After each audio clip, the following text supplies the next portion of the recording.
In June of 2018, along the quiet waters of Tam Giang Lagoon near Hue, a fisherman named Min was struggling to survive.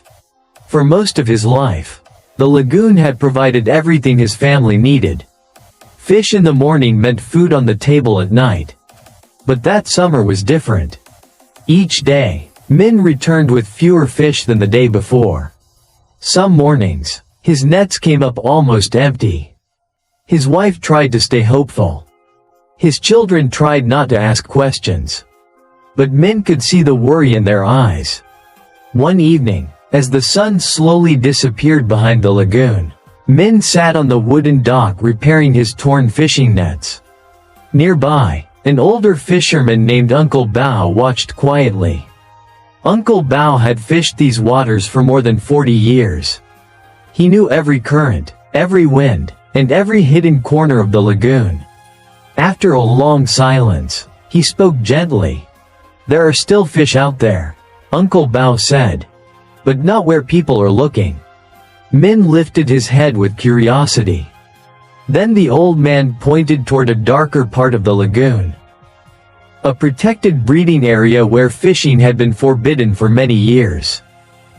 "That place is not for us," Uncle Bao added.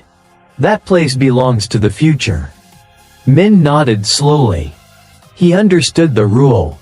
Every fisherman in the village knew it. Those waters allowed young fish to grow so the lagoon could stay alive. But as night fell and Min returned home, another thought followed him. What if he went there just once? Just one night. Just enough fish to help his family. The next evening, when the village had grown quiet and the moon rose above the lagoon, Min pushed his small wooden boat into the dark water. The lagoon was calm. Almost too calm. As his boat drifted closer to the protected area, the water began to sparkle with movement. Fish were jumping everywhere. More fish than he had seen in months. Min hesitated. For a moment, he remembered Uncle Bao's words.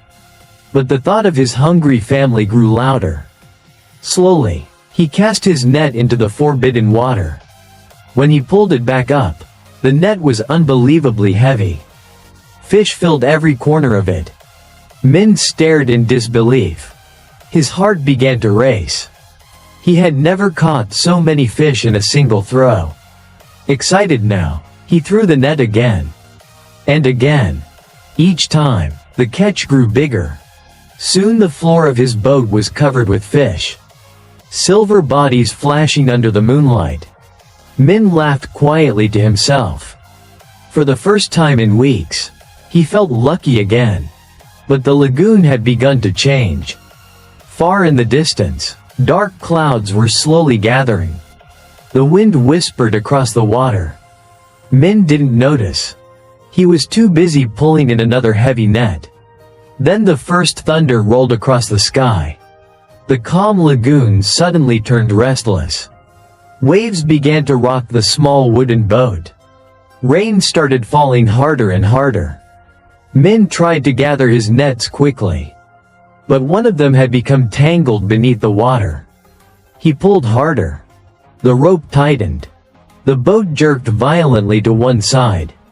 A strong wave crashed against the deck. Fish began sliding across the boat. Min grabbed the rope again, trying to free it. Lightning flashed across the lagoon. For a brief moment, everything turned white. Then another wave struck. The boat tilted sharply. And the fish began sliding back into the water. One after another. Splash after splash. Min watched helplessly as the lagoon slowly took them back. By the time the storm finally passed, almost every fish was gone. Min sat silently in the rain. The boat was nearly empty again. Just like before. Hours later, as the first light of dawn appeared over Tam Giang Lagoon, another small boat approached him. It was Uncle Bao. The old fisherman looked at Min's empty deck. But he didn't look surprised. He simply tied a rope and helped tow the boat back to shore. As they reached the quiet village harbor, Uncle Bao finally spoke. The lagoon feeds those who respect it, and it humbles those who forget. Min lowered his head. He understood now. From that day forward, he never crossed into the protected waters again. And slowly, over time, the lagoon began to provide once more.